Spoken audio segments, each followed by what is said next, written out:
Greetings, YouTube, and welcome to episode 21 in the Encyclopedia Magica Volume 1. So yes, we're still plugging along through the Volume 1, and we're up to episode 21, and we're all the way up to page 92. Woohoo! So, I don't actually know where we ended last time. I should have probably did something about that. But I'm going to start with the O's on this, and we are still in arrows. A for arrow. Yeah, lots of lots of magic items to go.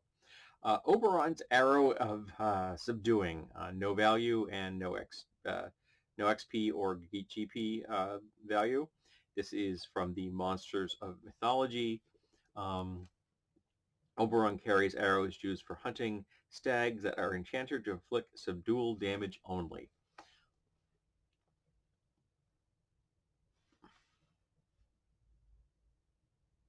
So is that hunting? If you're only doing subdual damage, so you're knocking your target unconscious, is that really hunting? Well, maybe it's bounty hunting, but that could still be useful.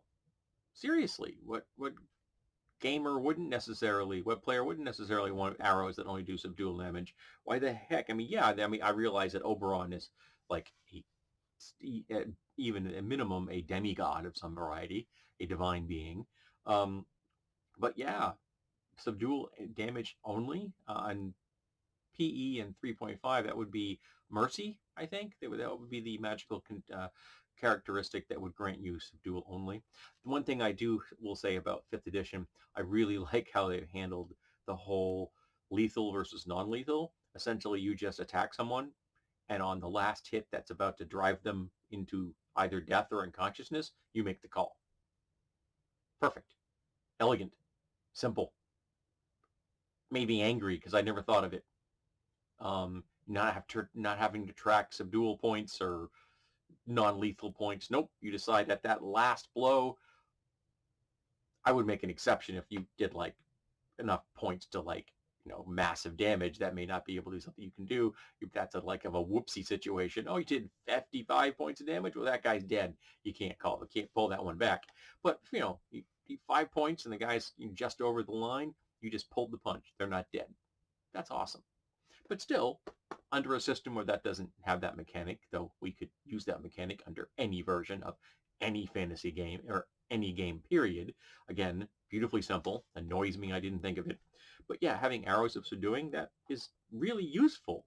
I don't see why you wouldn't want that in a magic item book to be available to players. Weird. Okay, then we have Oberon's Arrows of Slaying. Again, no value of any variety. Oberon carries a quiver of arrows of slaying and is known to use them on bugbears, goblins, hobgoblins, and orcs. Others at the GM's option. When they strike, the victim does not receive a saving throw. So again, divine being, you want you're dead, you're dead. These all appear to be aimed at hominids. Then we have Arrow of Paralyzation, 50 XP, 120 GP. From Polyhedron, these +1 arrows are found in caches of 1d6. In addition to the regular damage, a creature struck by an arrow must make a saving throw versus paralyzation or be paralyzed for 1d6 rounds. Really awesome. Again, yeah, you're harming the person, but you're not likely to kill him, and it's essentially a knockout drug, a trank dart. Arrow of Penetrating at 50 XP, 300 GP. Again, that's about the very similar ratio in the book. I think that 1 to 6 seems to be one of the most common ratios we've got. This is from the Rules Encyclopedia, which I have a copyright sitting right there. A missile with this talent cannot be slowed by underbrush, webs, normal or magical, or other forms of cover. Victim's armor class is not modified by cover of any sort. So it doesn't, you can still have I would call this concealment, not cover, because those things in my book are concealment, not cover. A bush isn't great cover. It is concealment. So I would say that this would make concealment pointless, but cover would still work. If you are standing behind a wall, this is not likely going to get through it. But if you're standing behind a bush, it's going to pass through without even stopping. So I would let it ignore concealment but not cover. Those are different mechanics in my book, and one is far more effective than the other. Then we have another arrow, this one of penetration as opposed to penetrating. 50 XP, 300 GP. This is from Dragon Magazine. This magical arrow has no attack or damage bonuses. Once fired from a bow, however, an arrow of penetration keeps going, phasing through any non-living materials in its path. So here we go, it ignores cover. And it is till it reaches its maximum range or strikes a living object. Against this arrow, normal arrow armor and shields are ignored. So yeah, this is very bloody dangerous. Interesting, it's the same XP and GP cost as ones that ignore concealment. Obviously written by two different people. Then we have the Arrow of Perseverance. It's a good word. 50 XP, 300 GP. Very kind of similar. Dragon Magazine, same issue as the Arrow of Penetration, actually. One shot, this arrow goes after its target regardless of range as long as the target is within view. The arrow, however, gains a cumulative -1 to attack for every 100 yards beyond its maximum range it travels. Once the arrow gets a total of -10 penalty to attack, it vanishes. The arrow has a +2 bonus to damage. So that's a seeker. It's a seeker. Okay, pretty straightforward. Then we have an arrow of piercings. It's different than penetrating or penetration. Boy, these hairs get split really fine. XP 50, GP 300. Again, from the same issue of Dragon. The target of this missile must save versus petrification or lose all protection provided by armor and hide. Intriguing that so animals are not protected by their own hide. Okay. Subject has an AC 10 with regards to this missile attack. If the saving throw fails, the arrow then does maximum damage. Plus the strike bonus. The arrow does normal damage if the victim's saving throw is successful. So touch attack. That's all this is. It's a touch attack, which is a wonderful mechanic from 3rd edition and P1. I always liked the touch attack. That's one of the reasons I thought the Warlock was so damn cool in 3.5. All right, then we have an arrow of polymorphing, and we have 2, 4, 6 different versions of arrows. They all have the same XP value of 225, which is an odd number, literally. And they all have the same GP value of 1,350 from, again, the same issue of Dragon Magazine. That was an arrow-intensive issue. I don't remember 135. I don't have my 99% of my Dragon magazines are gone. I have the CD of the earlier physical copies, and I do have a few issues kicking around just out of nostalgia, but most of them are gone. I gave them to somebody else. An arrow of polymorphing is rare as arrows of slaying. And by the way, the different classes are glass, ice, monster, paper, small animal, and stone. And is thus infrequently encountered. All right, give me a sec. Flipping pages with this brace on is going to have a pain in the butt. This arrow is a +3 to attack, but had not to damage. Besides taking a normal damage after being hit, a creature struck by the arrow of polymorphing makes a saving throw versus polymorph. Real shocker there. If successful, nothing further occurs. If the creature fails its save, it is polymorphed into another form. Only one arrow of this type may be found at a time. That's kind of weird. I have to admit that I really like the fact that saving throws are tied to caster's power, because that really wasn't the thing back in 1st and 2nd edition. Because an arrow of polymorphing, I know I haven't finished reading the passage, created by someone who's 20th level should definitely be harder to save against than one that's being created by somebody who's 10th. There are 6 different types of arrows, as I mentioned. Note that the arrow only creatures affected by arrows of polymorph are those that are susceptible to the spell polymorph other. That also makes sense. Arrow polymorphings are classified according to the form into which they change the recipient. The six we already got that one. And then they actually have this broken down into passages for each type. Stone, a creature hit by an arrow of this type becomes a petrified as if struck by a cockatrice. The duration is permanent. Oh, that's pretty damn dangerous. Monster, this arrow polymorphs the victim into a randomly determined monster. If the victim's personality is lost, the monster attacks all nearby creatures until it is killed or until there is nothing left for it to fight. Effect lasts until dispelled. I think that would probably fall into the category of the polymorph any other object, which was very well defined both in 3rd edition and in P1. I don't remember how it was defined in P2, or in 5th if it even exists. I don't think it does. But and because they get werewolf, Medusa, ogre, troll, owlbear, or 5-headed hydra. Those are different enough types that you may want to take into account that the duration. So if you're turning a human into a 5-headed hydra, that's a change both in size, of type, from a mammalian to reptilian, from a mundane being, a human, to a monstrous creature, a magical beast. So yeah, the duration may be much shorter than dispel, because that's a big shift in state. Ice. This is perhaps the most deadly of the variations types. A creature hit by one of these arrows is instantly transformed into a statue of solid ice. Unless the statue is kept in a temperature below freezing, it melts away, completely destroying the polymorph creature in the process. The ice statue lasts for as many rounds as a target creature has hit points. Intriguing.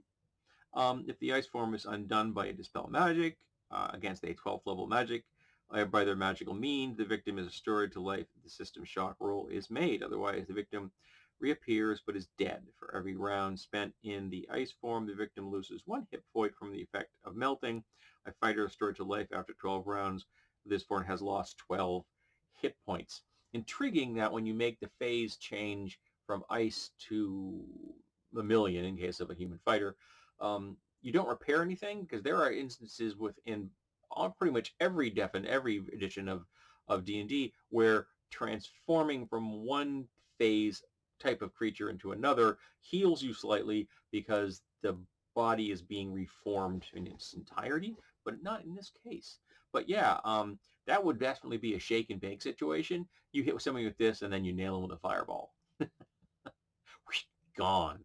All right, then we have small animal. An arrow of this sort transforms creature hits into a small harmless animal, such as a mouse. The form lasts until dispelled. And again, I would do the probably polymorph any object vibe here, because if the GM picks the item, that's fine, but you may want to have a chart or something, or if somebody tries to get clever and say they get to choose the form and they pick a goldfish, that is a major change, and then you're instantly in danger. So there's a chance that you would make a better saving throw than if you were turned into I was turned into a mouse, same class, massive size, different down, power down. So that should become permanent in my book until it's reversed by something. Then we have paper. This type of arrow reduces any individual it hits to a 2-dimensional paper replica of he, she, or it. The paper doll is life-size and is highly flammable. Shake and bake. The duration of this effect is only 4d6 turns, and a turn was 10 minutes. After this time expired, and if the paper has not been destroyed, the individual returns to normal. They may be folded and carried without injury to the polymorphed individual, which is kind of cool. But again, hit somebody with an enemy with that fireball, or even a really low level fire spell, and your enemy's dead, which is kind of cool. Then we have glass, the final arrow type. Creature hits into solid glass, which is very much like stone. The effects of this arrow are permanent and may only be reversed with such stone to flesh or similar spells. A glass steel spell can preserve the victim from most harm until further aid can be rendered, but the spell must be removed before the victim is fully restored by other means. yeah, moving a solid person, human made out of glass is gonna be difficult because not only is it just as hard to move a stone, but it's slippery. That stone's got texture. Glass, for the most part, doesn't. Now we have the arrow of pursuit. How far are we into this video? We're in 15 minutes, so I'm going to maybe stop at Q today. Arrow of Pursuit, again, Dragon 135. 85 XP, 500 GP. The Arrow of Pursuit is +3 to hit and damage.